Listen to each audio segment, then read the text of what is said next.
साथियों, नशिस्त हमेशा की तरह पूरी कामयाबी के साथ अपनी मंजिल की तरफ जा रही है और मुझे ये नहीं एहसास हो पा रहा है। आमतौर पे कभी कभी मुझे महसूस होता था कि लगता है आज मेरी मेहनतें सब सफल हुई, कि कभी गीत भारी पड़ता था, कभी गजल भारी पड़ती थी, लेकिन आज मुझे ऐसा लग रहा है कि दोनों का वजन बराबर सा हो गया है। पता नहीं चल रहा है कि कौन सी विधा किस विधा से आगे जाती है और कौन सी विधा किस विधा को पीछे छोड़ रही है। दोनों बराबर से चल रहे हैं और ये मेरी सबसे बड़ी कम से कम कामयाबी है और इस खानकाह के उस अजीम तरीन बुजुर्ग की दुआओं का समरा है कि आज ये एहसास भी मिट गया कि दिल की जबान बोलने के लिए अगर अच्छे ढंग से बोली जाए तो गीत में भी बोली जाए तो कामयाबी है, गजल में भी बोली जाए तो कामयाबी है। उस कामयाबी में एक बहुत बड़ा नाम सुनील वाजपेयी जी का है, जो पिछली कई गोष्ठियों से हमारे गीतों की को ऊंचाइयां प्रदान कर रहे हैं। आज फिर अपने सुंदर से नए गीत के साथ आपसे मुखातिब होने जा रहे हैं श्री सुनील वाजपेयी जी। हुजूर साहब का हुक्म है और ये पंक्तियां उनको अच्छी लगती हैं, आप भी सुन लें। जी अता हो। एक बार गया था मैं नैनीताल, वहां की कुछ यादें थी और वहां मैं जब गया तो मैंने एक ऐसी जगह पे एक ऐसे मुकाम पे पहुंचा जहां पर कि जिसका नाम था लैंड एंड, यहाँ बोले यहाँ पर जमीन खत्म होती है, आकाश शुरू होता है। मैं वहां खड़ा था और लौट के आया तो मैंने ये लाइनें लिखी। अच्छा सुने साहब जी, स्वागत है। सुनील जी पढ़े। उस नीले पर्वत के पीछे, उस नीले पर्वत के पीछे कोहरीली दुर्गम घाटी में, उस नीले पर्वत के पीछे कोहरीली दुर्गम घाटी में हमने जो स्वर मुक्त किए थे उनकी प्रतिध्वनियां आती हैं।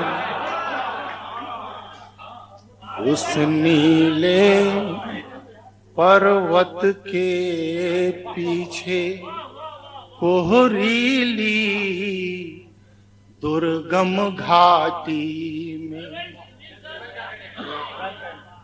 उस नीले पर्वत के पीछे कोहरीली दुर्गम घाटी में हमने जो स्वर मुक्त किए थे उनकी प्रतिध्वनियां आती हैं और जगत विस्मित हो कहता पर्वत मालाएं गाती हैं। उस नीले पर्वत के पीछे।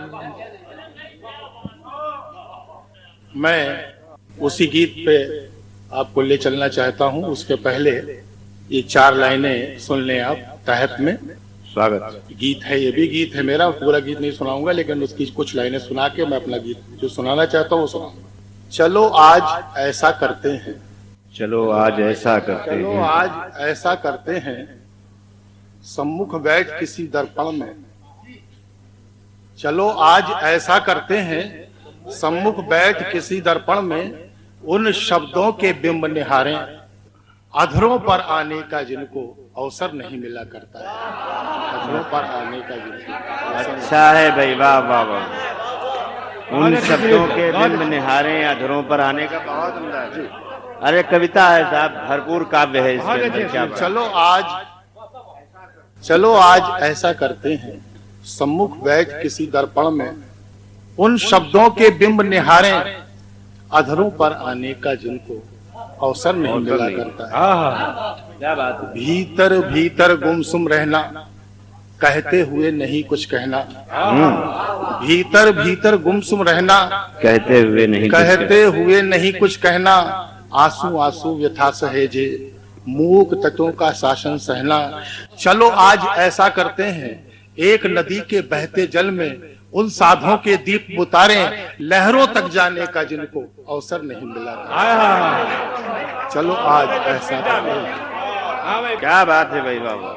भीतर भीतर गुमसुम रहना, कहते हुए नहीं कुछ कहना, आंसू आंसू व्यथा सहेजे, मूक तटों का शासन सहना। चलो आज ऐसा करते हैं, एक नदी के बहते जल में उन साधुओं के दीप उतारें लहरों तक जाने का जिनको अवसर नहीं मिला करता है। चलो आज ऐसा करते हैं, सम्मुख बैठ किसी दर्पण में उन शब्दों के बिंब निहारें अधरों तक आने का जिनको अवसर नहीं मिला करता। आपकी अगली नशिस्त में ये गीत पूरा सुनाऊंगा। अब मैं अपने गीत को जिसको सुनाना चाहता हूँ सुन ले। हम जिसे समझते थे अपना, हम जिसे समझते थे अपना, भोली आँखों का सपना था। क्या बात है। पलकें खुलते क्या दिखना था, पलकें खुलते क्या दिखना था। एक स्वप्न की उम्र कितनी होती है उतनी होती है, बस आंख खुली नहीं कि स्वप्न खत्म हो गया। इसी पर बात है। हम जिसे समझते थे अपना, भोली आँखों का सपना था, पलकें खुलते क्या दिखना था, पलकें खुलते क्या दिखना था। पत्तों पर जैसे शबनम की बूंदों का मेला लगा हुआ, पत्तों पर जैसे शबनम की बूंदों का मेला लगा हुआ, पत्तों पर जैसे शबनम की बूंदों का मेला लगा हुआ, अरुणारे रंगों में डूबा, हर आंगन सूरज उगा हुआ, अरुणारे रंगों में डूबा, हर आंगन सूरज उगा हुआ। दृग जिसे देख बावरे हुए,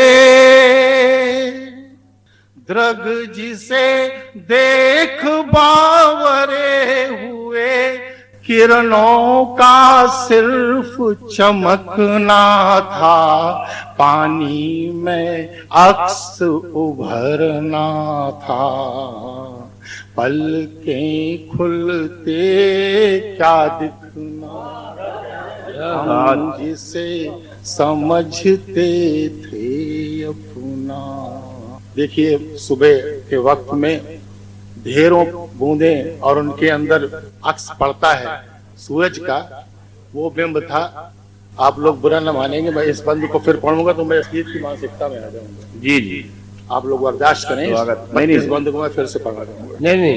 पत्तों पर जैसे शबनम की बूंदों का मेला लगा हुआ, अरुणारे रंगों में डूबा, हर आंगन सूरज उगा हुआ, दृग जिसे देख बावरे हुए,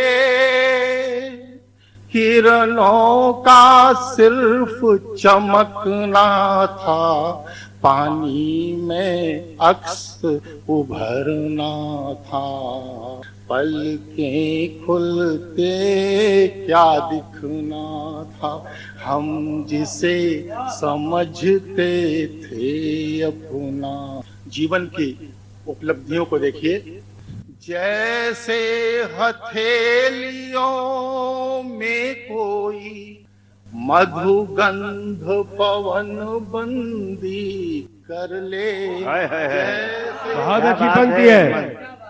जैसे हथेलियों में कोई मधुगंध पवन बंदी कर ले, दूधिया नशीली रातों में चांदनी अंजुरियों में भर ले, दूधिया नशीली रातों में चांदनी अंजुरियों में भर ले।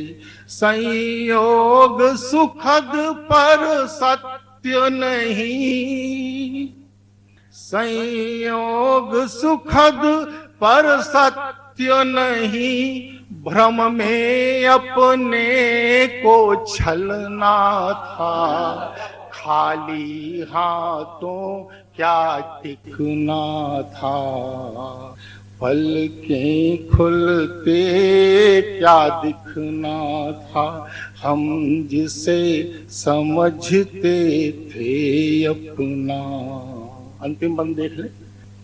रेतीले तट पर लहरों के पक्के घर कभी नहीं बसते, रेतीले जीवन के तट पर सांसों के पक्के घर कभी नहीं बसते, रेतीले तट पर लहरों के पक्के घर कभी नहीं बसते, ये आती जाती युग युग से पग इनके कभी नहीं कसते, ये आती जाती युग युग से पग इनके